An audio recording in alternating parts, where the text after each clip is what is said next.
Shop the Sherwin-Williams Labor Day sale and get 35% off paints and stains August 22nd through September 4th. With prices starting at $31.84, it's the perfect time to transform your space with color. Whether you're looking to revamp your interior or exterior, we have you covered with bold hues, soothing neutrals, and everything in between. Visit your neighborhood Sherwin-Williams store or shop the sale online. Delivery available on qualifying orders. Click the banner to learn more. Retail sales only. Some exclusions apply. See store for details. Hello. Hello. Well, Pascal and I always have that little routine. You sound way more chipper. She's like, hi. I'm like, oh boy, happiness is here. Well, welcome. This is Pascal. I was going to say Pascal's changed a lot, but unless you're watching the video, you wouldn't even get it.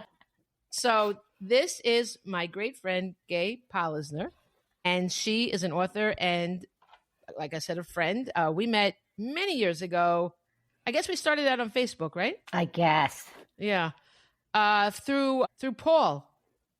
What's his last name? Through Paul Hankins? Yeah. He was, I remember an now. Educator. Yes. He posted that he was meeting you. I think he was in Manhattan with students and he was meeting up with you. And I'm like, wow, she seems really cool. And I think I just reached out to you. Let's be friends. It was weird, but that's me. And it worked. I knew we would be good friends. Sometimes you can just tell, you know? We are good friends. We are. For a long time. Yeah. It has been a long time. Yes. Yeah. And then I'm a huge fan of this podcast. So I secretly wormed my way in.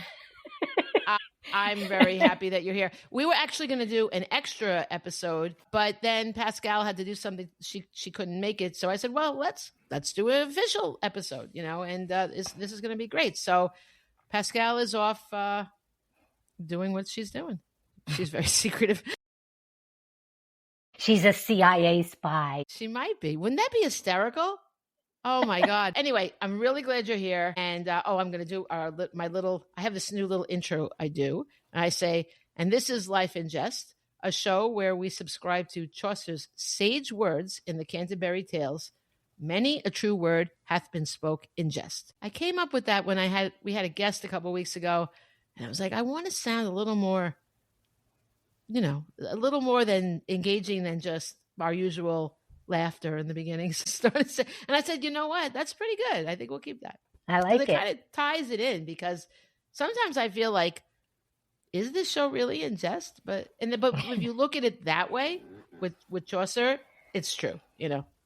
So, okay. So Gae has written many beautiful novels, but because this is a sad time of year of September 11th coming around again. So we're going to talk about books that move us in one way or another, in general, other books, but we're going to talk about her book, The Memory of Things first, because it's so appropriate to talk about right now. And it's to me, such an important book. And many people agree with me, and I'd love you guys to know it.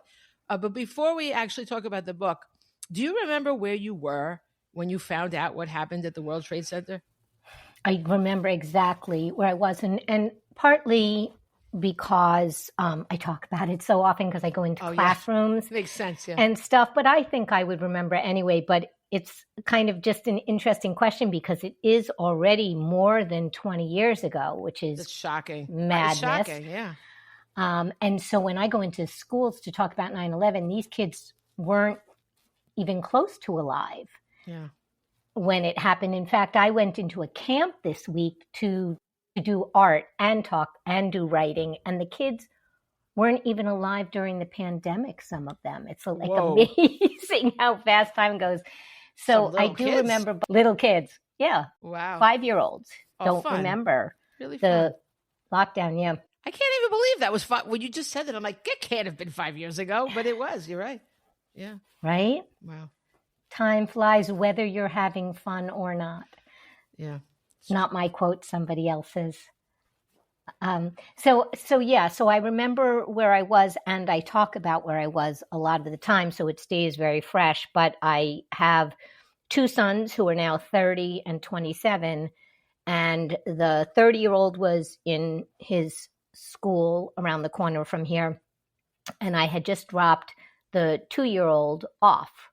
Or 3-year-old, he was 3, and at his preschool program. And usually it was the kind of thing where all the moms dropped the kids off, and then we had our 3-hour window to get the groceries shopping done or to go to yoga or whatever, right? So it was kind of the kind of thing where normally you'd all wave to each other and say a quick hello, but everybody got in their cars and drove away. Right. And this day when I came out, everybody was standing by their cars. And I was like, oh, what's going on? And I remember somebody saying a plane flew into the Twin Tower. And that at that point, we were all thinking it was like a crazy accident. That's me too. Yeah. Right. Yeah. So that's what they were all talking about. And I was like, oh, okay, I got to get in my car and go home and do my things before I get back to get my kid. And I got in the car and I turned on the news to hear what was going on. And by the time I got home, the other plane had hit. And so so I turned around, I went back and got my 2-year-old I had just dropped off. And then I went to the elementary school and I took my other kid out because we didn't really know what was going to keep happening or not. Yeah. So, yeah. I think everybody that listens to this knows I'm a huge Howard Stern fan, right? So I had actually gone to vote. It was some sort of election day. Oh, wow. Yes. But a smaller one. It wasn't like, president or anything. So it was at a school. I left the school. I got in my car and Howard Stern is talking to that girl from Baywatch. Pamela Anderson? Yes. Yeah. He was talking to her. She was like a regular on a show. And she's huge now. Huge again? Yes. Oh, because of, she's got a whole different agenda now. Yeah. Yeah. She's interesting.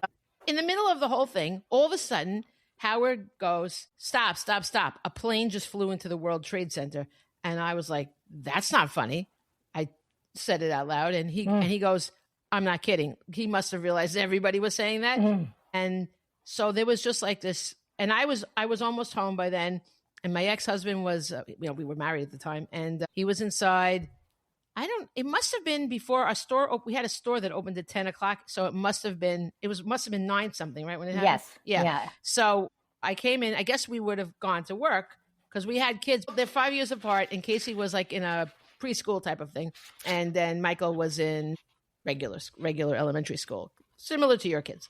So the kids were there and I came in and I'm like, Tony, a plane just flew into the World Trade Center. How could that happen? How could they make that horrible mistake? Right. And it never occurred to me that anything on purpose. So we turned on the news and then we saw the second plane. And that was so devastating. I can't even tell you. My God, I wish I had never seen that. Yep. I wish I had never seen that. I wish I had never watched any of the news following it. Because it was just so horrible. But the immediate thing was, I still was like, how could 2 planes make a mistake? I'm crying. I remember. How could 2 planes? I'm so naive. I want to believe the best of things. You know what I'm saying? And I knew there had been an act of terrorism once they were ready. But still, I just couldn't conceive of it. But then I guess pretty soon the news said, everybody put it together. I don't remember. After that, everything's kind of just this whirl of emotion. Mm-hmm. And I don't think we got our kids right away because we went into such hysteria that we didn't want them to see, we figured that there might be danger, this and that. But I think above that, we just became so hysterical ourselves because it was just because we saw the visual, we were seeing stuff and it was so much worse than just hearing it. And I remember I had Howard Stern stayed on the air all day. And honestly, it was so comforting to listen to him. It was like going through this with a friend. Boy, I'm really crying here. And, wow. Because it really hit me. I mean, I can't stand. I mean, no one wants. Very few people want people to be in pain. I guess maybe the perpetrators did. I guess I don't know what happened to them. Where is their humanity?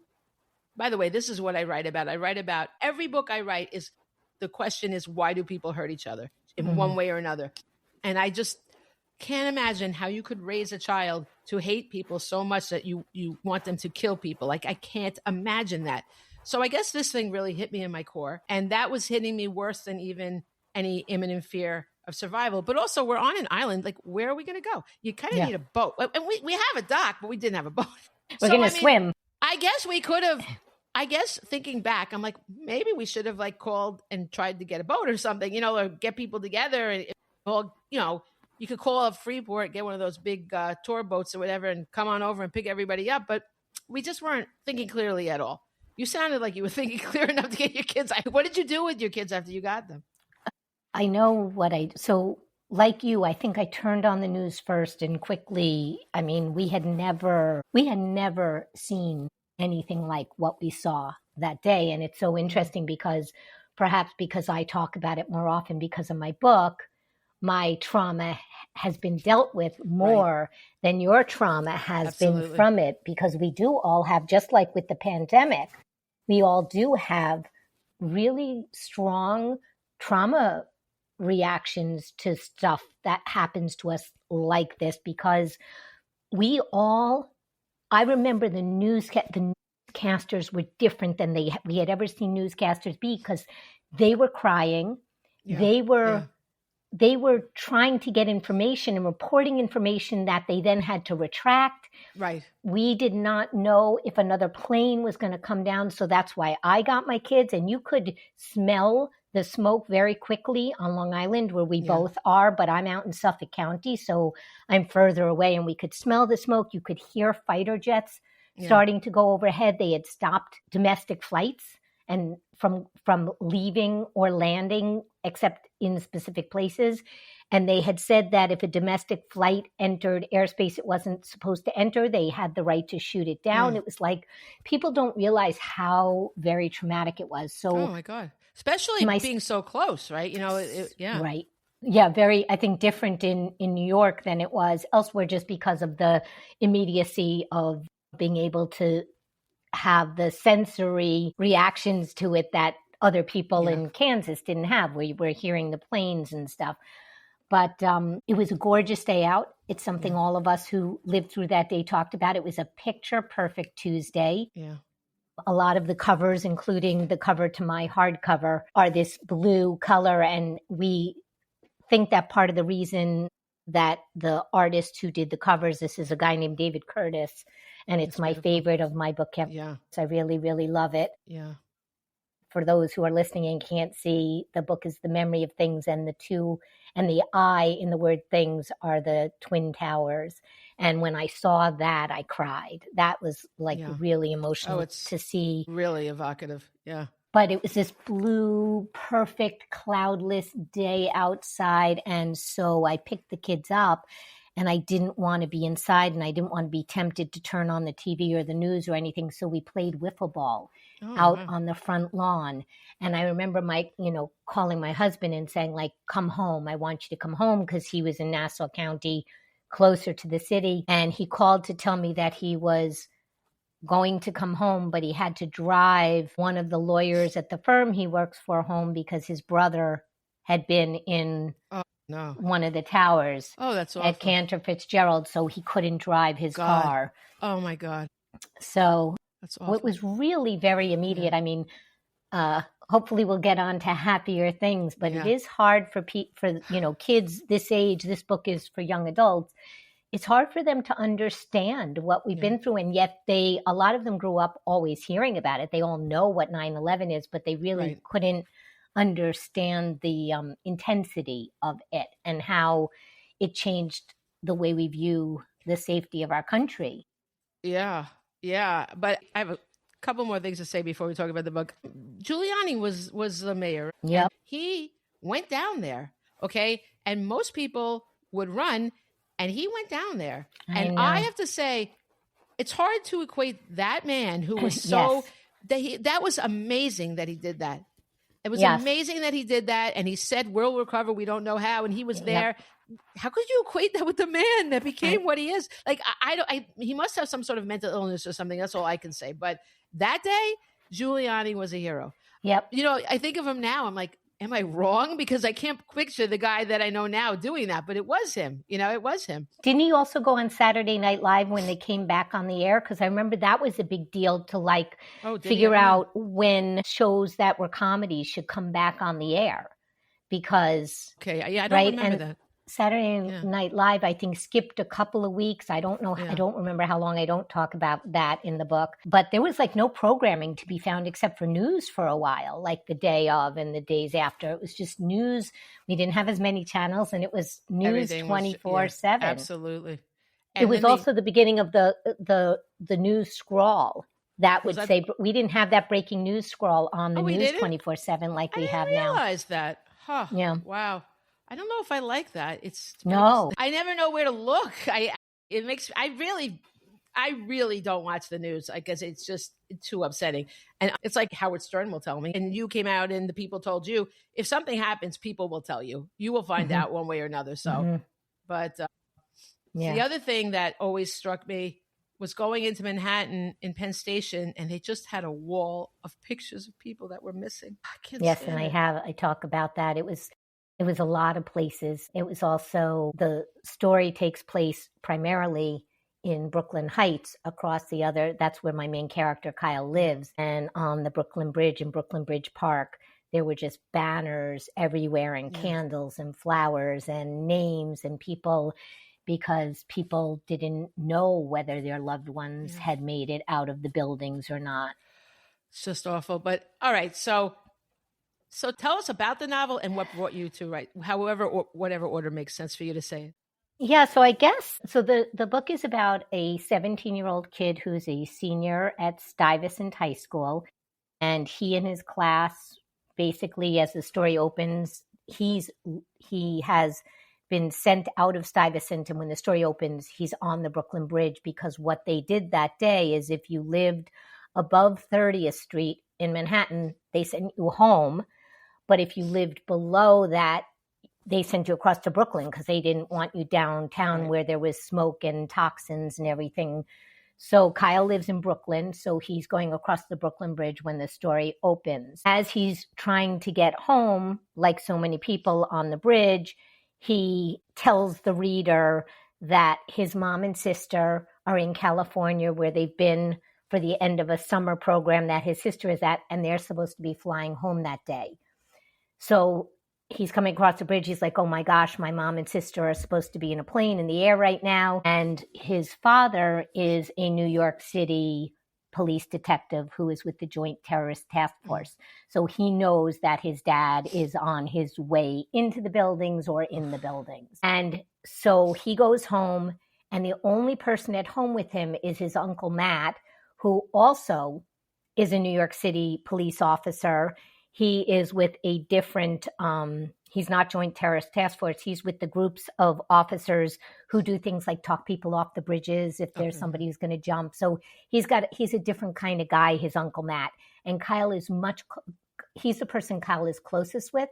But 6 months ago, his Uncle Kyle got into a catastrophic motorcycle accident, and he's in a wheelchair living with them. So that's the only person who's going to greet Kyle when he gets home, except that as he's getting to the Brooklyn side of the bridge, he comes across what he thinks at first is a giant bird, but turns out to be a girl who is covered in the smoke and ash of the Twin Towers, and she's wearing a ginormous pair of costume wings on her back.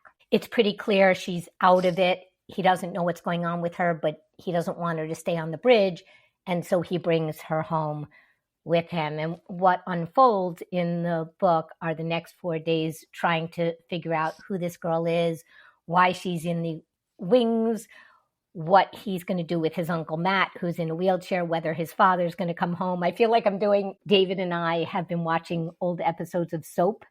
Oh, yeah. You remember the TV show? I feel like I'm doing, will his father come home from... Oh, gosh. I remember that, yeah. Yeah, so he's got a lot. So he's got a lot on his plate as the story opens. That's literally the opening. He's coming across the bridge. His Uncle Matt is there. He takes this girl who's in catatonic shock, has lost her memory, and doesn't know whether his father's going to come home. In the next 4 days unfold with a beautiful mix of humor and sadness and hopefulness. And I wrote the book literally to cope with my own grief about what had happened, because I found I wasn't getting over my fear and my upset. And I thought, well, what do I do? What do I do? And then I was like, well, why don't I do what I do whenever I'm trying to grapple with something difficult in life? Why don't I write about it? And so that's why I decided to write the book. And my editor was not interested in a quote 9/11 book. Yeah, I can understand. But it's crazy. When we first were talking before we started recording, you said that you were worried because you didn't remember details of books that you loved. And I have that problem with memory of things because it's been a long time since I read it. But Yes. but as you were saying things, I'm like, oh yeah, I mean, obviously the girl I remember, with the wings, but it's coming back to life for me now. It's such a breathtaking story. I'm going to cry again. Oh, no. I'm going to just sea of tears. This is Selene's never going to have me back. I didn't realize how emotional. I mean, I am an emotional person. Don't get me wrong, but I didn't know I was going to spring into tears because it has been a long time. But like you said, you've been able to process it more, and I clearly have not. But your book, yeah, it's gorgeous. Thank you. I hope everybody reads this book because it's not even just 9/11. It's about life. It's about life. It's about how we cope. There's some romance in it because they're teenagers, and I strongly believe that there's a difference between the teenage brain and the adult brain, and that they're able to sort of multitask with both their everyday things and tragedy. And oh yeah, isn't it interesting to write about the teenage brain? Because I also write young adult. Yes, beautifully. It's amazing, but I don't know. For some reason, I don't really have a problem. I think I'm just in arrested development. I don't think I've ever gone beyond that emotionally. But I love writing. You obviously love it because you do it a lot, and as do I. It's something about writing teenagers just makes me come alive even more. I do. I love writing teens. I think that there's a lot of similarities between teens and adults, and I definitely think there are differences, and I like to try to get in there and figure out those differences. Like I said, in, so many of my books, I have grief going on. And what I remember from being a teen is that I literally had a friend whose father was dying and then died. And at the funeral, that friend was also worried about how she looked because the boy she liked was coming to the funeral.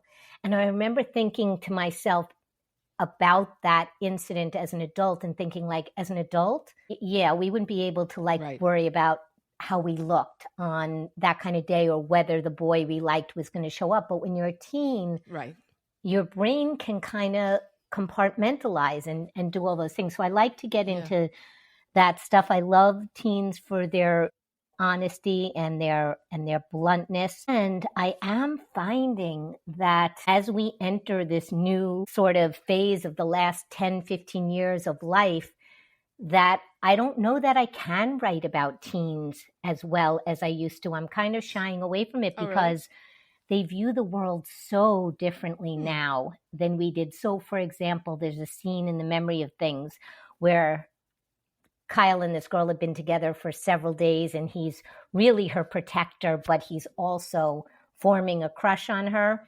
Yeah. And at one point, there's I think a really beautiful scene where they have a moment together, a very small moment together. And I've had teens ask me why he assaults her. Oh my God, really?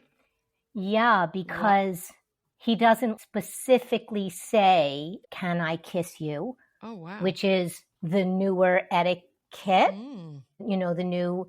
And also because she has lost her memory, although her memory, it's questionable at this point in the story whether her memory has come back and she's just kind of acting like it hasn't. But because some of my readers view her as not being all there mentally because her memory is faulty at the moment because she's had this incident, they say she can't consent. But they're not having sex, they're kissing. Yeah. Yeah, it's an innocent kiss, Yeah, and I have teens who say, Kyle's creeping on her or whatever. Wow. And I'm just starting to notice the difference in how we viewed things when we were younger. So crazy. Yeah. But somehow we have, a convicted felon as the president. Yep. Yeah. I don't know how to equate that. It's interesting. I wonder I haven't had teenagers for a while, so I don't really, I really haven't, it's been a long time since I had a new teen book come out, so I really haven't spoken to them. I don't think this kind of thing would come up at all. It would have with my older stuff, but certainly not. I have a young adult book coming out, but it would never raise this kind of an issue. I don't know how to respond to that. And my response was, are you crazy? Like, it's so clear. Well, of course, I didn't say that. Right, of course. Because, yeah, imagine. Because that felt like my initial honest response. Yeah. I was like, wow, am I really the person to know what it feels like to be in a teen's body today? Because for me, writing teens was always so universal. I felt the same heartbreak now as they felt then. I feel the same longing to be liked and loved as they feel. Sure. But there are some bigger things that I think are changing now, how they view the world, social media, and maybe not for all of them either. It may depend on where you are in the country. Maybe. I don't know. I mean, you would think, because usually teenagers have this basic emotional makeup. I didn't think that would change. Maybe that's their questions because they're in school, and maybe they go, I mean, I really don't know. I never thought about that. Wow, that's something to consider. I was about to write the third book, actually, my trilogy, my Melt trilogy. And I think we're all good because the girl just came out of a coma, so she's not going to be upset. You're safe there. But so I've been having a lot of mixed feelings about writing for teens. I'm in the middle of a manuscript, and I think if I finish that manuscript, that will probably be for me, my last IA manuscript. Yeah. Well, you've brought up some interesting things that I never thought about. Wow. Okay. Well, my final word is read her book, please, because it's stunning. And all her work is stunning. And by the way, to me, your saddest book is The Summer of Letting Go. I love The Summer of Letting Go, though. It just freaking kills me. It kills me. But it's hopeful. I will say that even Jack Kerouac is Dead to Me, which is my darkest, like upper YA, probably as much an adult book as it is a teen book. It's pretty dark. Yeah. But I always try to leave the reader with a glimmer of hope, because even now in the country we're living in the world we're living in, I don't know if you listen to Heather Cox Richardson, but I was listening to a little snippet she put up on social media today. Shout out to her, because she's doing the work of angels or whatever, as they say. But, she was talking about having hope in these dark times. And I mean, that's what gets us out of bed in the morning. Well, we need hope. You're talking to the wrong person. I don't really have hope anymore at all. Because once you've lost a child, it's kind of like over, and I will say, I look forward to death. So there's that. I'm sorry. I'm being completely down here, but. No, that's okay. I'm not going to kill myself or anything. This is why I'm really immersing myself in work. Like the podcast.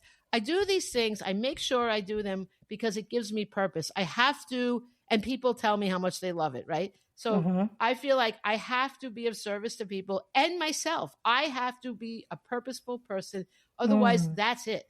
Like I had a brain tumor and only found out because I fell and I got really messed up. I'm still messed up from it. And they did an MRI, and that's the only reason they discovered the brain tumor. And it was on my pituitary gland, and I was going to go blind if they didn't find it. Now I said, well, that is it. I would have checked that. I would have been over. That would have. Everybody's like, oh, you could write with I'm sure you can. But my answer is I do not have enough will to live that I would survive that. So it's hard for me. I don't know how I can hope for the future when everything is being destroyed little by little, and also people have lost their gumption to even question things when there's clear evidence to it, just because they don't want to look bad, because there's clear answers of things we can do that we're not doing. And that makes me crazy. So on one hand, if you see me on Facebook or just now, even I sound like really motivated and this and that, and I'm not going to say I'm not. Because I compartmentalize, like we were talking about, but my heart is devastated, and the act of writing, it's not what it was to me anymore. It's just, I'm so broken. Writing used to be the thing for me, just nirvana, and now it's really not. And so I'm actually doing The Artist's Way, the Artist's Way, Julia Cameron. I'm actually doing it now. I had read parts of it, but I'd never actually done it. I really didn't need to. Because when I discovered it, I was already writing. I didn't really need that stuff, right? But now she's calling it a book, you're a writer in recovery, like it's a recovery program. I'm like, I am because although I'm doing it, like I have a book that's just coming out, and then I have another one coming out in February, and then I have probably Tell two in us about February. them. Tell us about those books that are coming out quickly. I will really Because quickly. you don't ever toot your own horn. Well, I just want to say that I started doing the morning pages because she says to do them every day. And it's just devastating. I wrote morning pages, and then I wrote these should be called the morning pages, MOURNING. I'm like, oh my God, I'm going to make myself crazy, but I'm doing it. And I'm in recovery I am writing, but I want to really get back my love for that. But I do feel kind of guilty if I feel happy because but I know, but on the other hand, I know he doesn't want me to be miserable. I mean, I communicate with him, but anyway, so I'm working through it. I think it's so important. Do you ever hear from your listeners? I think it's so important to talk about this. And I think it's so beautiful how honest you are. And I know, because you and I are writers and we have a little bit of a public persona, nothing crazy, but we have more Facebook friends than maybe the average person might have who hasn't written a couple of novels that are out there. And because we have that following, I'm also exposed to more people than I would be, all of us on social media exposed to more people than I would be exposed to. And we know quite a few people who have lost children. Absolutely. In the last several years. And as you know, I have a child who struggles with anxiety and depression mightily. And I think it's so important to talk about this stuff. What a great gift to give your readers, even though it's also incredibly sad, because it is like, where do you find hope in those dark times? And I think it's so interesting because you are so productive as compared to me. You've written and you're doing this podcast. Like I am, but I'm always crying. What am I doing? Well, of course, but of course you are. I don't even, and I think we all think this. I don't know how I'd get out of bed in the morning if I lost one of my kids. It is. Well, I didn't for a while. I mean, in the very beginning, you have to, for the darkest reasons. I mean, to have a funeral for your child is the worst. I mean, you can't even. It's almost like you've been like half euthanized. I was going to say, because you're half. You're not even. You've lost. You're like, and you're wandering around like a zombie, and I don't even know. Honestly, I don't. You were there. I gave some speech, and I have no idea what I even said. It was crazy. I was reciting Macbeth. I know. I don't know. I don't know, but that was a weird.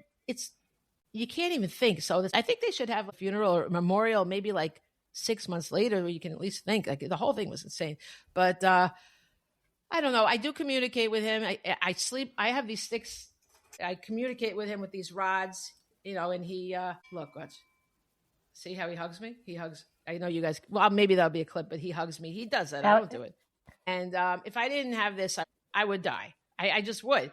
I sleep with these now with them hugging me. It's crazy, but I can't. I just, in a way, the grief gets worse instead of better. It's just a different. I think because that initial anesthesia wears off, and you're just left with this hole, where your heart was, and so. But I am writing a book with him, and it's hard. We moved to LA for a year. We drove an RV across the country, and so Selene and I are Selene and I are such good friends that when she was driving with Casey cross country and then living in LA for a while, I came out to see my son in LA, and we even got together in LA. I will say that Casey wished he had come after that. I felt bad because he's like, he said, why didn't I come? He wanted to meet your son. And I'm like, so see, this is my problem. All I think about is the sad things. I can't think about the happy stuff. I think this is partly just me. I've always been, did you ever read Eat, Pray, Love? I of course know it, but I did not read it. Well, she said that, it's all about her, having this whole life change thing and this and that. And she said the psychiatrist once told her, you have a tendency towards the melancholy. Basically, there's nothing you can do about it, right? And that's kind of me. If there's a sad way to look at something, I will find that way. And I'm trying to change it now. I really need to change it more than ever. I had managed somewhat, but of course this, so I'm working again. I'm doing a thing called EFT, Emotional Freedom Technique, with tapping. That really helped me earlier in my life. So now I'm using it again.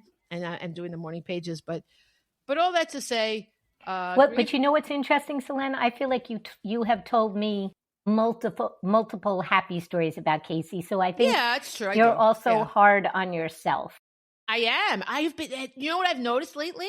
Funny you say that. I've been so much harder on myself than I used to be very, very hard on myself. And then I had done the tapping and I really became, everybody's like, oh, you're much less self-deprecating. But now I've gone back to being that way. So really I have to do the tapping again to get rid of it again. I really believe in that because if anybody has anything they want to fix about, a self-improvement thing they want to do for themselves, check out the emotional freedom technique, or just look up tapping. There's a lot of books, there's videos you can do.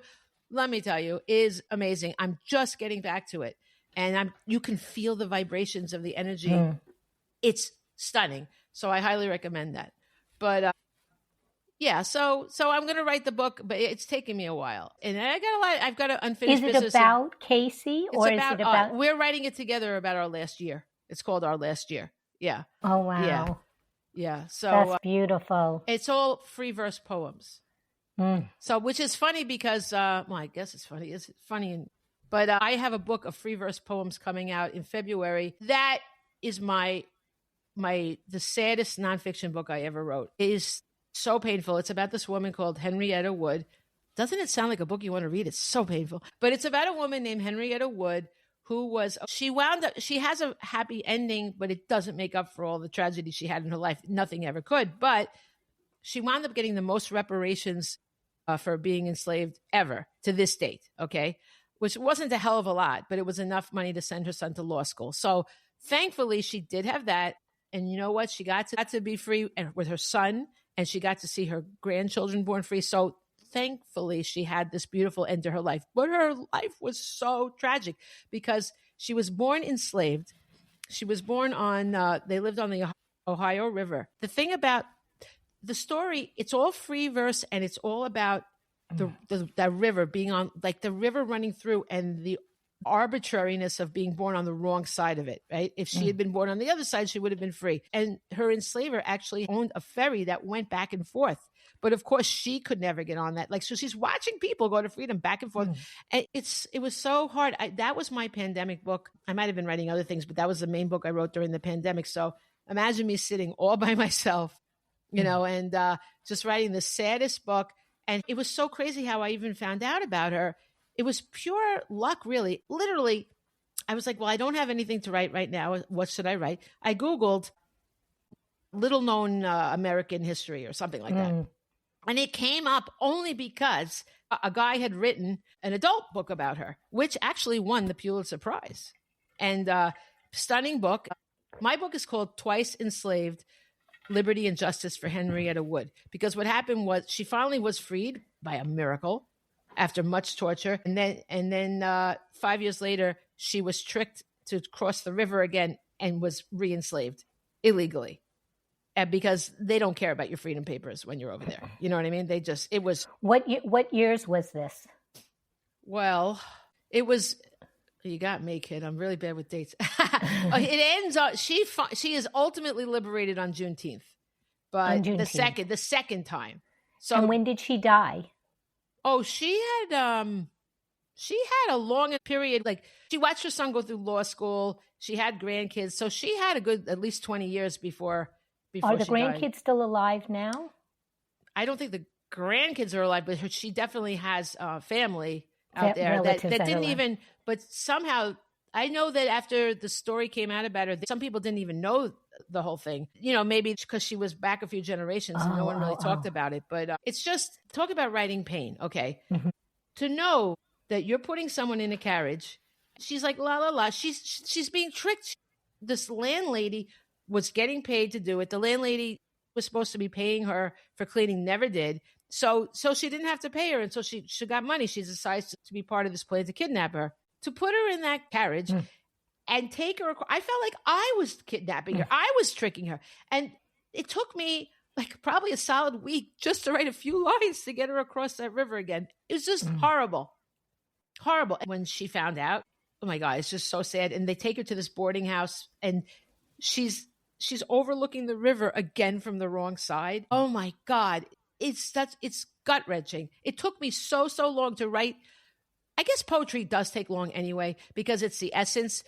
The poetry works so well with this because it's when something's so devastating, poetry just works. That's the best time for poetry. It's just like boom, and just the little details, just the little things. I knew all this stuff because she had been interviewed a couple of different times in the newspaper. That's the only reason I knew these details. So it was amazing gift. But the other gift was that this man wrote this book, and the first part that was a gift was that it was popular, so it came up in the search. Because before his book came out, nothing would have ever come up. Do you remember the title of the adult book? Yes. Until I asked. Let's see. Hold on. Oh, it's a sweet taste of liberty, because she said that she had her sweet taste of liberty for 5 years before, so it's a quote from her. So wait, did she never? So what age group is your book for? It's middle grade. So how did you do that? How did you not make it too hard for, I think, a middle grader? Well, middle grade books could be real rough anyway. Honestly, some of the toughest books, the subject wise, I've ever read have been middle grade. Really, really, really hard. Beautiful books, beautiful. Some of the most beautiful books I've ever read are middle grade. So I just wrote it from the heart and on instinct. That's all I can say.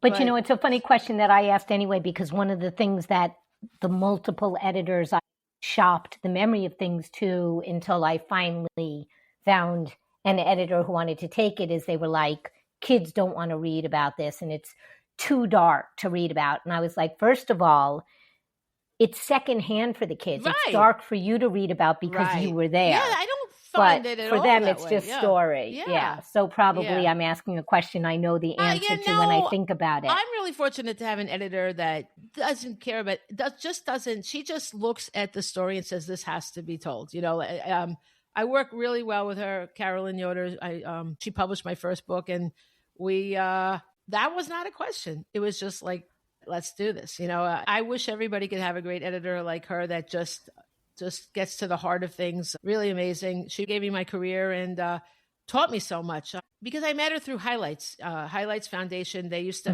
have this thing called Chautauqua, and I got a scholarship the first year, and I met her. She was my reader. And, it was just like, wow.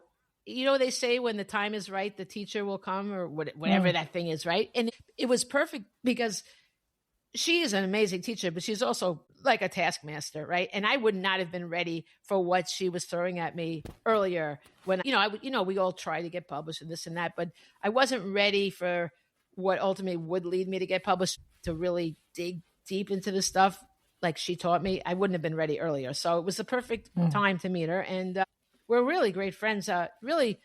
She really was one of the biggest influences in my life. Really amazing person. So I love you, Carolyn. Shout out. Shout out to Carolyn. Shop the Sherwin-Williams Labor Day sale and get 35% off paints and stains August 22nd through September 4th. With prices starting at $31.84, it's the perfect time to transform your space with color. Whether you're looking to revamp your interior or exterior, we have you covered with bold hues, soothing neutrals, and everything in between. Visit your neighborhood Sherwin-Williams store or shop the sale online. Delivery available on qualifying orders. Click the banner to learn more. Retail sales only. Some exclusions apply. See store for details. But anyway, so we love those shout outs. Yeah. I have to tell you on a happier note, we ended up talking, we thought we were going to talk books. We ended up talking grief, which I think, is an important thing to talk about. But for those of you who regularly listen to Life in Jest like I do, the most exciting thing is when I'm driving in my car and all of a sudden Selene talking about me, which you've done a couple of times. It's true. And I can tell you at least two of them. One, you were talking about marriage and relationships, and you talked about me having a great marriage, and I, like everyone else, have a marriage that has taken work. I think they all do, I'm sure. Yeah. They all do, but I'm lucky to be married to a great guy. And the other one that I remember is I was shouting at you when you guys were trying to sort out whether it was Beretta or McMillan, and I'm like shouting. I did it again the other day. I can't remember what it was, but That's Yeah, funny. Pascal was trying to remember something. Now I don't remember, and I was like answering it. I always want to text you, That's so funny. but yeah, those shout outs when you're driving the car and you're listening to a podcast and suddenly you get a shout out, it's like, ooh, look, that's really cool. So Oh, well, yeah. hopefully your editor will appreciate the little shout out. Yeah. Oh, I know she will. I don't know if she listens though. She listens to I do this other podcast, which has been on a hiatus. I have to go back to it. It's called The Heartful of History. And so Right. that's her jam, obviously, Right. but maybe she will. But anyway, so that's a heavy book, but I'm so proud of that book. And I can't even believe I wrote it. You look at something like, did I really write this? Do you ever look at your stuff and be like, whoa? I do that with every single one of my books. I have no idea how I wrote one book, let alone 7 books, let alone 20 manuscripts. Because, I have a lot of unpublished stuff. Do you have that many other manuscripts? Oh, yeah. Wow. In various forms of complete, like not polished, but, Wow. well into the manuscript, and probably at least 10 of them that didn't get published or see the light of day. Well, wow. Well, I mean, the self-publishing thing is really, I'll admit it. I have a book coming out. The book that I'm coming out now, I'm doing myself because why not? Right, I had this thing, and it's about, I write about such different things. It's history, but it's actually middle grader and up. And it's a scripted historical fiction. I don't know if anybody remembers the book Monster, but the kid in the book is writing a script of a that murder Walter trial. Dean Myers? Yeah. So it's that kind of a thing. And it's about Benjamin Talmadge, who is my revolutionary crush. And he was the man who started the Culper spy ring. Really, and he's the guy who figured out Benedict Arnold was a traitor. He was one of Washington's right-hand men. And it's just an amazing story. He wrote a memoir, so it's from his memoir. And Benjamin Talmadge was the subject of my first book, By the Sword. And it's about, as we record, it's the anniversary of the Battle of Long Island. And Talmadge, my book is about his experience there, about how he doesn't want to kill anybody. He suddenly realizes he has to look someone in the eye and kill them. And this all came from his memoir. And then he realizes he left his horse behind, and he gets permission to go back and save his horse. Amazing story. So all this is in this new book, Freedom's Cost, that's coming out. But it's just longer and tells the whole story of Talmadge.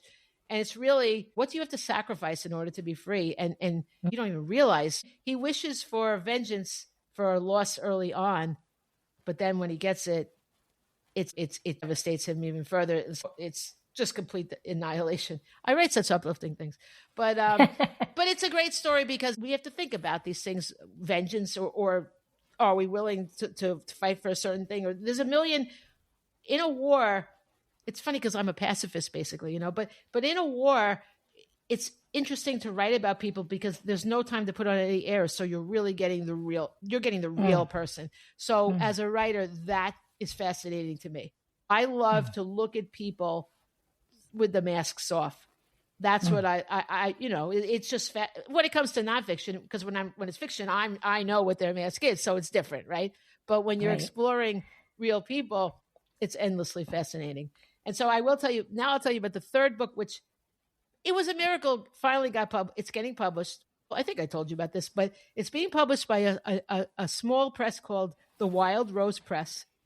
I discovered it when I teach writing, and I was looking for publishers in one of those guides for people in my class, trying to give them advice. And I looked at it, and this book, I wrote it when 50 Shades of Grey was really big. Okay. And I'm like, people love this crap because it was very poorly written. Okay.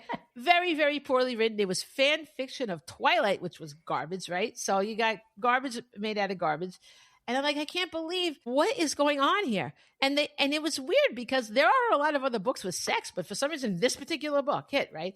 So I said, I'm going to write a literary 50 Shades of Grey. So that's what I did. And I couldn't get it published. I'm like, why? Everybody said it. They loved it. Everybody fell in love with it. People say they love something, but then they don't want it. That has happened to me many times. Well, you know the answer to why. The answer is because they're looking for whatever reason at marketing, at other books they've taken on like that. It's like 50 Shades of Grey. I mean, but well done. Well, you don't want one that's well written. I mean, look, I'm tooting my horn here, but I know it's well written. I worked damn hard on that book. We worked so hard, and I've had it edited. It's before I even submitted it, I had it edited. I had a private editor before I submitted it. So I submitted it to the Wild Rose Press because they said because it's women's fiction, because it's definitely not romance, because the woman is coming of age through the sexuality, all the things that are happening. She's trying to live in a polyamorous world when she's not polyamorous. She's just heartbreakingly monogamous, and it's killing her basically because she's fallen in love with a really broken man. So, and she's a mother, and she's divorced, and she's 41. I will say one other thing. Writing sex is the hardest thing to write. It's just because how many different ways can you describe it? Like, it's silly, but I did it. And, but it had to escalate kind of every time, it had to have at least for her, it was transformative and not just sex, because otherwise I definitely wouldn't have been able to write it that many times. But so they were looking for women's fiction with erotic elements. I'm like, that is my book. So I'm like, I can do this. But then the editor was like, oh, I love this and that and that. But then she really devastated me with like, I'm not taking this right now because, and there was like a litany of things wrong. I'm like, oh my God. But I'm like, I'm going to do this. And so I set out to do it. And it took me forever because along the way I lost my son. And then it took me probably a year before I could pick it up again after that, But she said, take my time. So I wrote her back like, I took my time. It's like 3 years later, but not that long. Well, maybe. It might have been at least 2 years. And she fell in love with it, and she bought it. And she said, we just went through editing, the track changes and all that. And so she said a few things like, there's nothing major, luckily. But then she said, at the end, I was crying and falling in love with this manuscript all over again. And I was like, oh my God, it made me so happy. That is so. Yeah. If you knew how hard we worked, you'd know how good that is when we finally hear. Yeah. And so it's called Love the Ones You're With instead of Love the One You're With. A friend of mine said that as a joke. I made a friend, we're still friends, at a writing conference. And I'm like, I don't like my title. I don't remember what it was. She goes, Love the Ones You're With. I'm like, that's great. She goes, I was just kidding. I'm like, no, that works. And they kept the title. Sometimes the publishers want to change it, but they kept it. And I call it now 50 Shades of Grey meets Eat, Pray, Love. So love it. Yeah. So love it. And when does that come out? That comes out. It might be around the same time as Henrietta, but it's going to be under a pseudonym, which I can't even recall what it is. But I'm admitting, obviously, I'm being public about it. Kids, I don't think would ever get it accidentally, but I don't want any parents to be like, I just don't want that. So I'm not ashamed of it. I think it's a beautiful book, but I want to have that line of a pseudonym. That makes sense. Yeah, I thought about it's so much to consider with this stuff. So I'm on Book Talk, making friends with all the sexy book talkers, so it's book. That's a whole other thing, TikTok. But how long have we talked? It's been has it been? Yeah, it's an hour. I was we might have to do a 2-parter. Well, let's do, you know what? Let's do it again. If you don't mind, why don't we get together again and we set out, we were going to talk about books. We'll do it next time. Do you mind coming back? We talked about books. We just talked about our books and not other people's books. It's true. But they're good books with what we talked about. But well, once you start me, I just can't stop. I think it's good. I think it's important. I think that I just want to take it around to hope a little bit, because I think that you're amazing and that you don't realize how strong and tough you are and how many other people you have inspired by all the things that you continue to do despite so many hardships you've had, kind of one after the other after the other. I mean, is it a little ridiculous? It's a little ridiculous. Yeah. It's really challenging. And well, I have a friend who's I have several psychic friends, strangely enough. And one of them said, wow, you must be a spiritual badass for all this to happen to you. Apparently you have to make your way up and you get rewarded by more bad things happening. It's really lovely. But,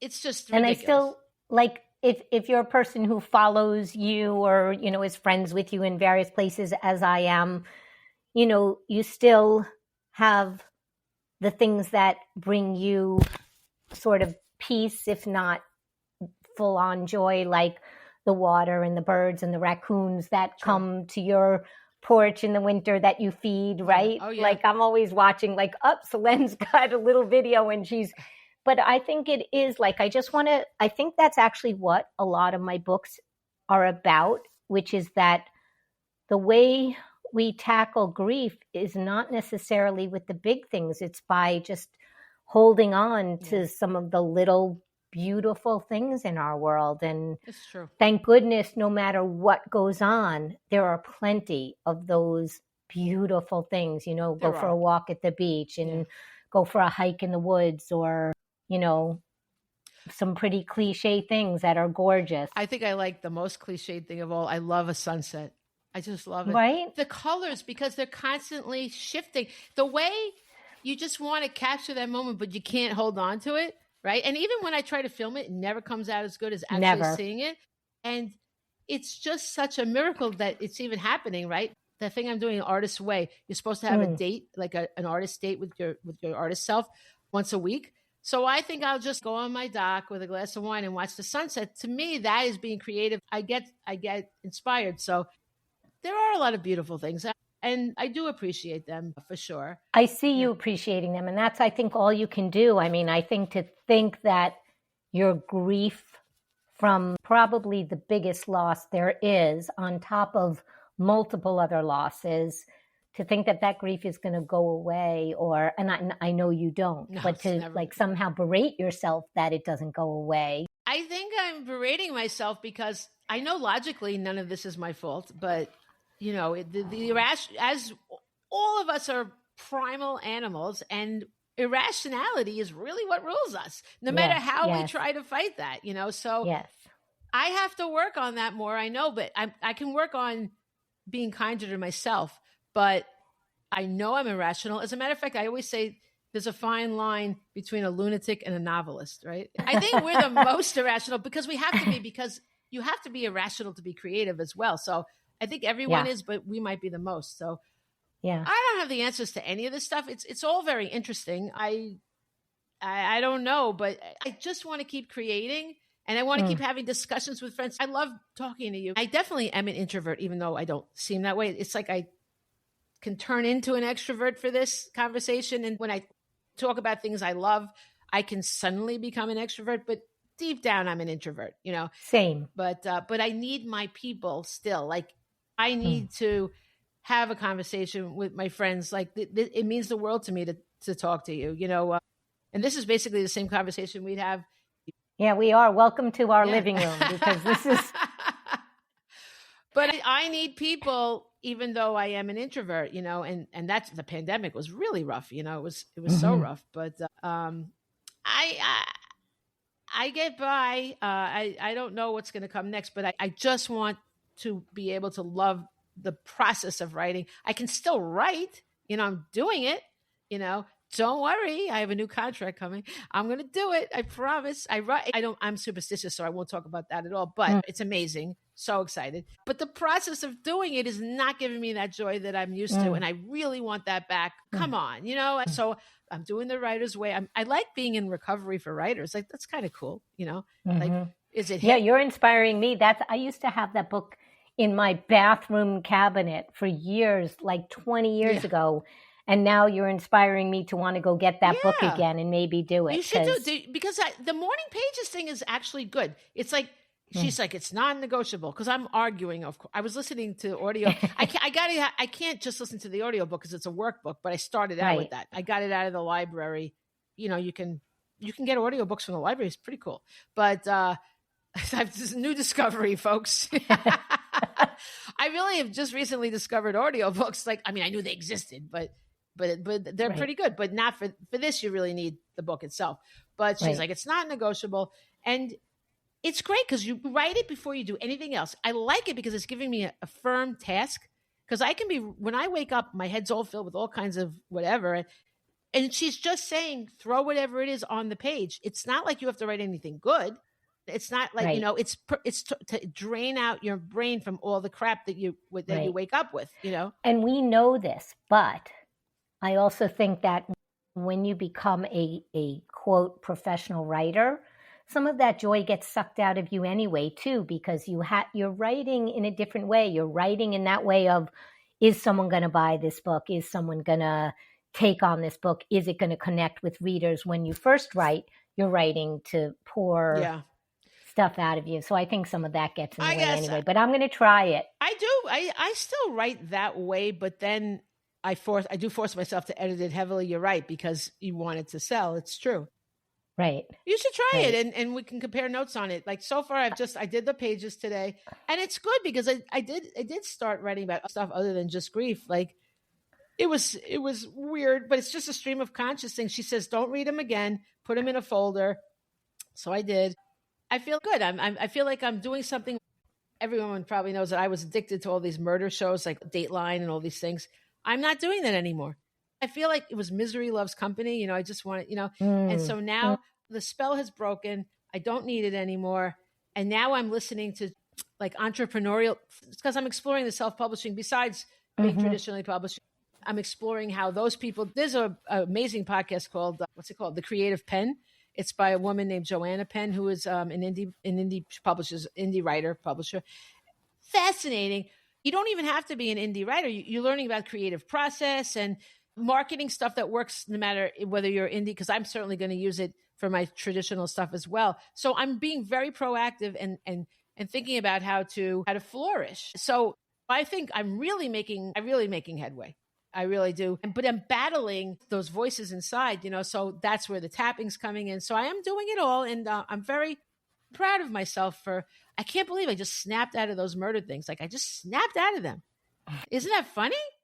Yeah, it's good. I want to snap out of the mindless scrolling and the time I waste still on social media. And I want to get back to reading paper books, because I've been doing audiobooks almost exclusively for the past 2 years. Wow. And that's because you're doing it while you're working on your art, right? Is that why?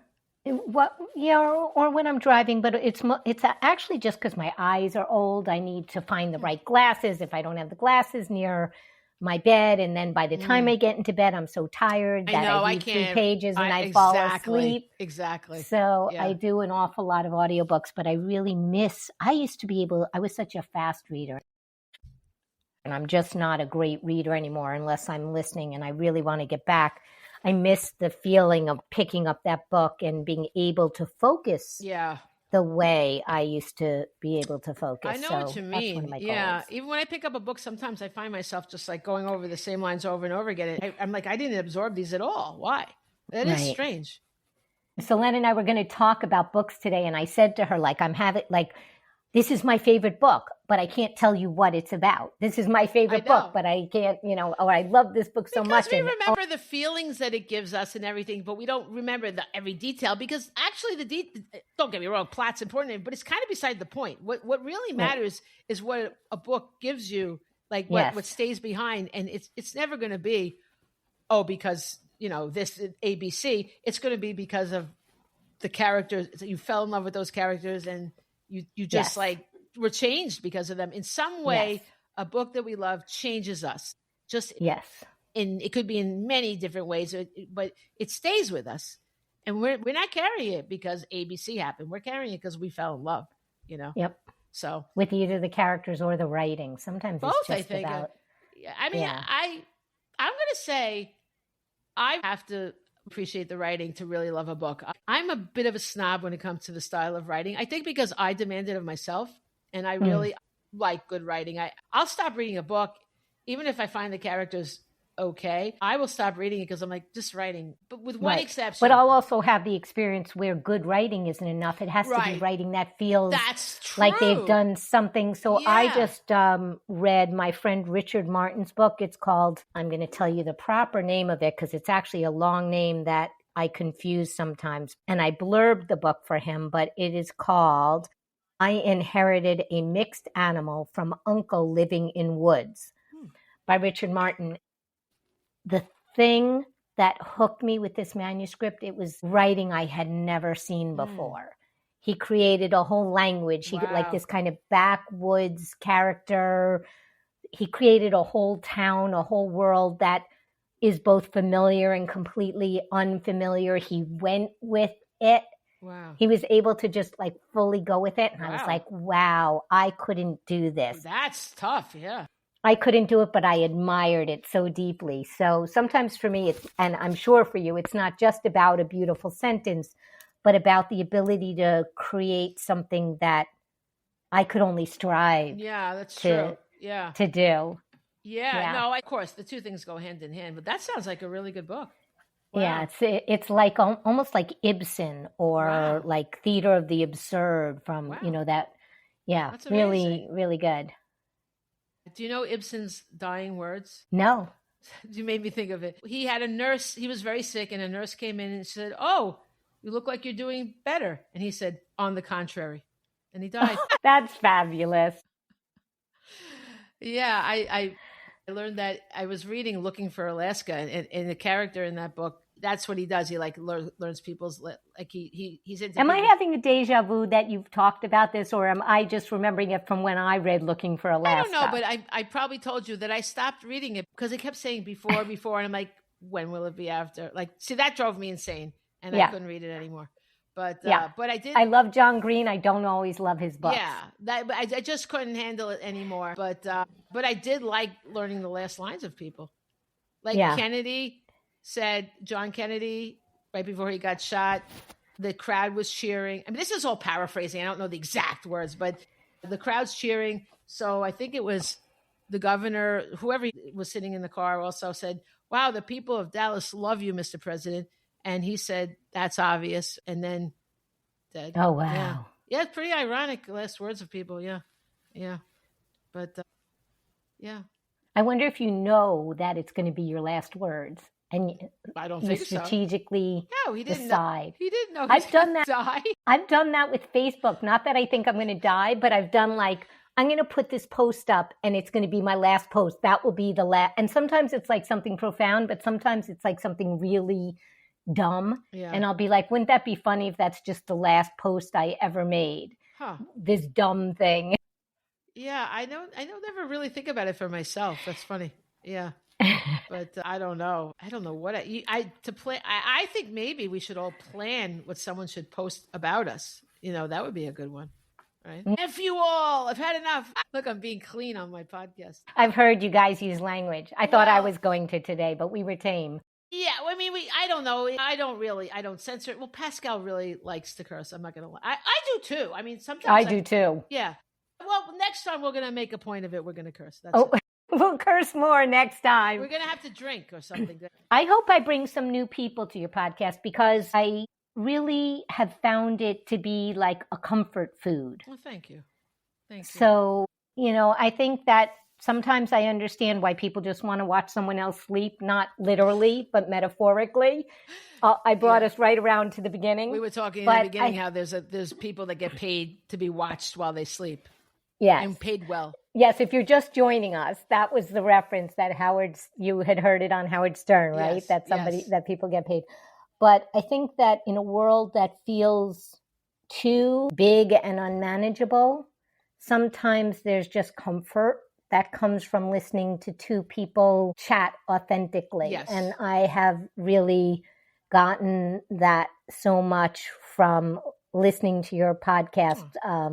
Sometimes it's nostalgic, sometimes it's about news stories, but it's just always ultimately two human beings chatting about being human. And I have taken a real lot of comfort from it. So thank you so I'm much. Really honored that I got to be on it. That really is that means the world to me because that's how I feel about Howard Stern. I know people have their opinions about him, but to me, he's an honest person speaking with Robin, his co-host, and right.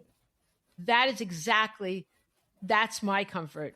Right after the hurricane and my house was destroyed, I was sitting in relative's little room. I was sharing a bed with my ex-husband. I've been divorced for many years, sharing a room with him and my son Casey, and I had the boom box or something, and I was just it was a serious radio. You had to buy them, and I was just clinging to the radio, waiting for Howard to come on because he's the only person that I felt that could comfort me. And he did, and all my life, well, not all my life, but I started listening to him when I was a teenager. He was that thing. So it's so wonderful that I'm doing for you what's been done for me. And I do think, I mean, I didn't go to school for broadcasting, and I'm certainly not acting like I'm professional at all, but I did everything I do, I kind of learned from him, like, which is just the art of being real. The thing about him is like, I trust him to be real, and he says things that often I don't agree, but it doesn't matter if I agree. Matters is that I know he's giving his real opinion. And in these days, there's not a lot of that, truth is hard to come by, Yeah. So, yeah, so I love them. Yeah. And so thank you so much. And remember I told you about the podcast and you were like, because you were like, I don't like these. And every time you would, well, no, you say that, but what I said is I don't listen to podcasts much, and it's the truth. I don't. Well, no, but you were right. But you were, because you mentioned, I'm not going to say the names of them, but you mentioned podcasts that you don't like, and you would say the name, and I'm like, oh, that, and you were like, and everything I was like foo-fooing, and you were like, well, maybe I will like yours then, Yeah. Like, just try it. Yes. And I did, and then I was hooked, and then I listened to them, and then I heard my name called out, and I was like, oh my gosh, I'm famous because I'm on Selene's podcast. Absolutely. You don't get more famous than that. Certainly not from my books. Oh, stop. No, you're a little self-deprecating about yourself. Well, obviously. No, I'm not, but but it's because your books really, they hit hearts. Okay. And thank you. You know what? The thing about books is they never expire. So our books can be read. It doesn't matter. They're new to the reader. I don't understand this concept of a new release. Like, that's when you read it, because you could read it 10 years, 20 years from now. What's the difference? It's new to you. Right. So our books are out there, and they will always have chances to be read by new hearts. And I just want you to know how much your books are in my heart. Like sometimes in very devastating ways, but that was Summer of Letting Go particularly. But they're honest books. You can tell when you're reading something. It's funny because it's fiction, but it's the truth. Like fiction just gives deep truths about humanity, and it's like sometimes it's like being shot with an arrow. You know what I mean? Like, but like it gets you and it changes you, and your writing is stunning. Thank you. It's a mutual admiration. Thank you. Society. But so I'm just so glad I took that. I just had the audacity I just like cold called you on Facebook, like, hello, let's be friends. But sometimes you have a feeling. There's been a few times in my life when I've just had the feeling like I think this person and I would and should be friends, but it doesn't happen a lot. But it's interesting. And you have been a great friend, so thank you. Thank you. I sometimes not a good enough friend. How can you be a good enough friend to someone who's been through just by being there? Yeah. I remember I fell into your arms at the funeral. Yeah. I will just say when you see the thing leaving, and then you're like, that happened to me with my boyfriend too. When he died, it was like they were both cremated, and it's like, that's it. I will say about cremation that I listened to Neil deGrasse Tyson, and it's very funny. They had him on Howard Stern he was answering questions to the Whack Pack, which are these crazy people on Howard, so someone said, like, what happens to you when you die, to your body when you die? And he goes, well, if you're cremated, then your energy goes into the universe. And it sounded so great. Like the way it was more than that, but I was so glad that I had Casey cremated, because like that sounds so beautiful to me. Like he's a part of the, and then, he said something else about it's fine if there's another thing that happens. So I guess your body, you go in with the earth or something, but he said it much more scientifically. But I was really glad I made that choice, because again, making those choices when you're faced in that devastation is really kind of impossible, but we did that. And so I was really glad, because I love the idea of him, his energy, but meanwhile, let's face facts. Energy never dies. I mean, and this is the good news. Have you ever read Aaron Freeman's "You Want a Physicist to Speak at Your Funeral"? I think it's called "You Want a Physicist to Speak at Your Funeral." No.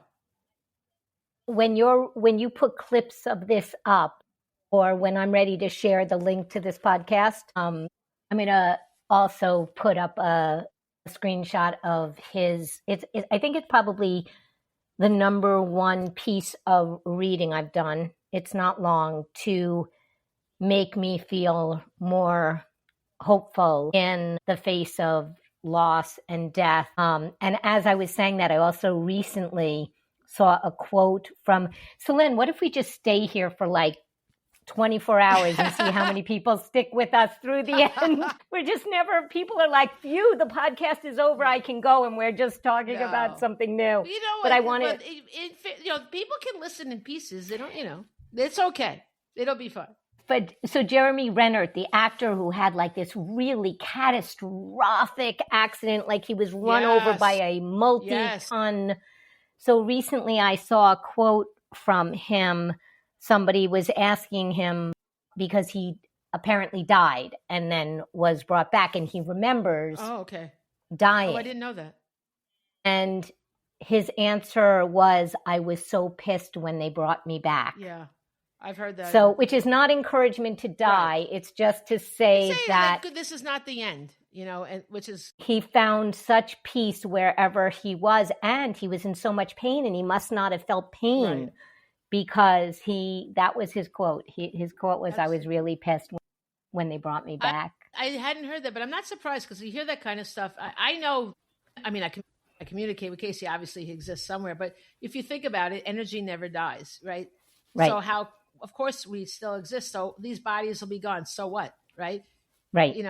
There goes all the sins of vanity and everything else, all out the window, right? Yay! Who needs any of that? But and honestly, I've said this before, but that there's that movie, Everything Everywhere All at Once. Did you see that? I did not see it, but you should see it. It's crazy. Yeah. It's really odd, but I was shocked that Casey told me that he loved it. He watched it twice, and I couldn't even believe he sat through it once, because I watched it because after he died, I watched it because I obviously wanted to know, because he said, I loved it. And I'm so glad I watched it, because now I understand how everything works. And he had this thing where he knew that he wasn't going to be, like, he just knew.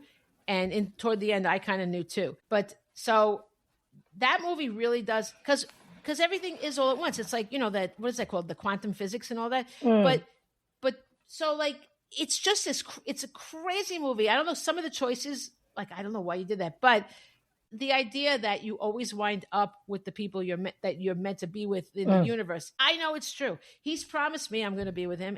I'm with him now, but I want to be with him like eternally. So in that same Jeremy Renner thing that went through my feed that day, there was also a headline, but I remember it being from a reputable source, and I saved it somewhere. I'll try to find it for you.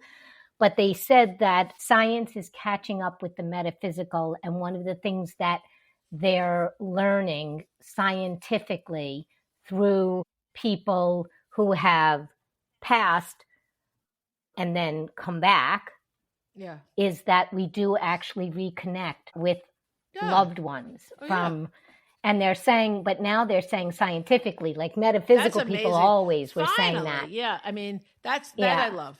My friend Aurel, her husband, is quantum physicist, and I asked him to explain to me. I really wanted to know, if everything is happening all at once, why are we aware of this, right? And he explained it, but I'll be damned if I can understand anything he said. Right. What are you going to do? But anyway, so I guess we'll wrap up. We'll I mean, we do have to sleep eventually. I just got the stuff called creatine. Have you heard of it? I have heard of it. Well, I know that people talked about it for muscles and all that stuff, muscle building, but that's not my jam at all. Right. Now, bodybuilders. There's news about it working on your brain. Really great stuff. Like, I'm going to report back about this. I just got it. Okay. Because I have this new therapist who's very brain chemistry oriented. Okay. He's got me taking something for sadness. I can't even remember what I take. But this new thing, creatine, is supposed to make your brain function better. Everybody reports back that they are able to function at a much higher level and like not be distracted. And it helps them sleep, and they just feel more rested. So I just got the shipment. I'm going to take my first dose, and I'm very excited because my sleep does get like disturbed. I wake up, I go to sleep okay, but then I wake up. So I'm hoping, well, you know what I mean? Like before I'm supposed to. Then I wake up. Damn it, I'm always waking up. I hate that. Kind of like Groundhog Day. That's right. It's like, But so that's the new thing, creatine. I'm going to report back on that one. And, Okay. And I'm very excited because I believe in all. You made me think of it with the science, because I think metaphysics and science are not incompatible. It's just that scientists, maybe they feel threatened or something. I don't really know, but I'm really glad that all this stuff, I'm perfectly willing to accept both sides of everything, but yeah. Well, maybe it's also because scientists tend to want empirical evidence. And Right. so it takes a while I would want that too, Sure. in some ways. And which is why the Jeremy Renner quote resonates with me so much, because it actually happened to him. Right. So, well, but when I do the sticks with Casey, right, people can see that it's happening, right? But people say to me, they believe it happened, but they're like, that is not your son. That is an evil spirit. I'm like, why would you say that? Like, why would you? Why? I mean, and they're always very religious people. Like, in the hospital, the nurse was really getting on my nerves. She kept talking about God and this and that. I'm like, let me just I want to take out my sticks, talk to my son. She looks at me and goes, you're a witch. You're a witch. I'm like, good thing we're not in Salem. And then I drove her out, which was my goal, right? But so she's all religious. But why does she believe what they tell her in church without even any evidence? But me, I'm showing her something. Why? Like, I don't get that. Like, so I get it all the time. Like, people, some people are just like, well, I'm sorry to tell you this, but that is an evil spirit. Some people just like freak out on me that I'm like Satan or something, like it's very strange. But all I'm doing is something that it's evidence. It's happening. Something's happening there. I'm not doing it. Am I magic? No. So. Interesting. Yes, you're magic. Well, that's another story, but I am. But a good kind of magic. Thank you. I'm a witch. I'm a good witch. So, all right. Well, I will let you go. Well, we could still do our quotes, even though we didn't talk about it. I did bring quotes, but they're book-related quotes. Well, but maybe some of them will apply. Yeah. Selene and I just went off the rails, but it was so much fun. That's what we do here. It's fine. And then we'll do another episode where we'll start out with the other books. Okay. So one of my favorite books I ever read is A Visit from the Goon Squad by Jennifer Egan, won the Pulitzer. Very slim little book, fantastic. And it's really just a book about time passing and how people change and where we find the kernels of who we used to be and where we don't. But the quote also, I think, has a lot to do with everything we ended up talking about. It's very simple, and it says, time's a goon, right?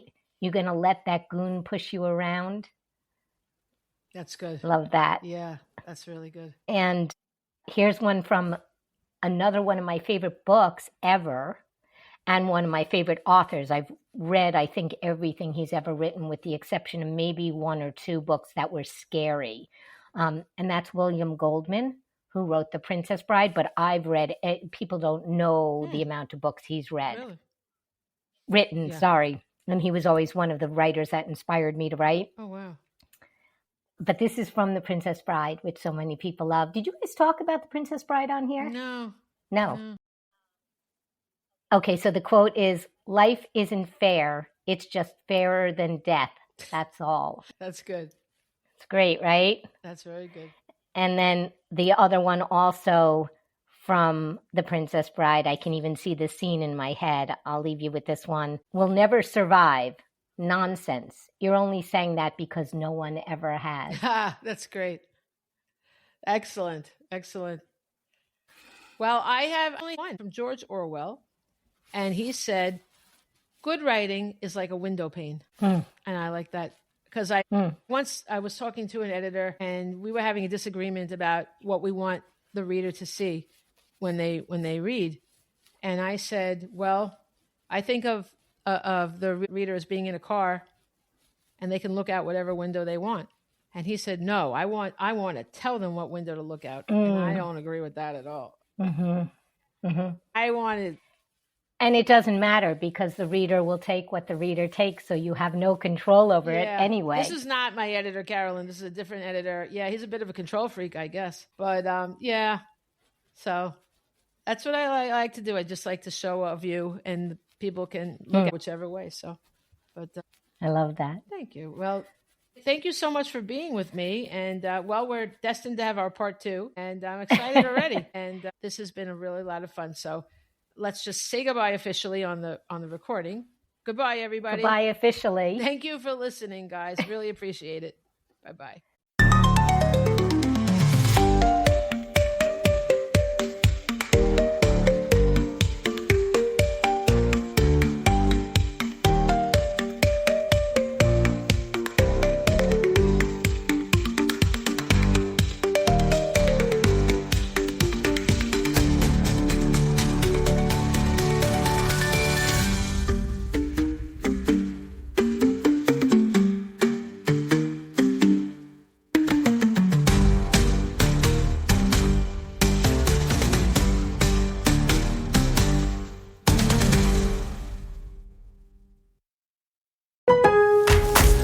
This Labor Day at Lowe's, shop member-only doorbuster deals for a limited time. Save $50 on an Ego string trimmer, now $169. Plus, get 50% off select Holland pavers. Not a rewards member? Sign up for free today.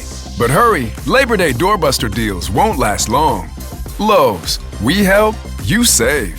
Valid through 9/1 while supplies last. Program subject to terms and conditions. Details at lowes.com/terms. Subject to change.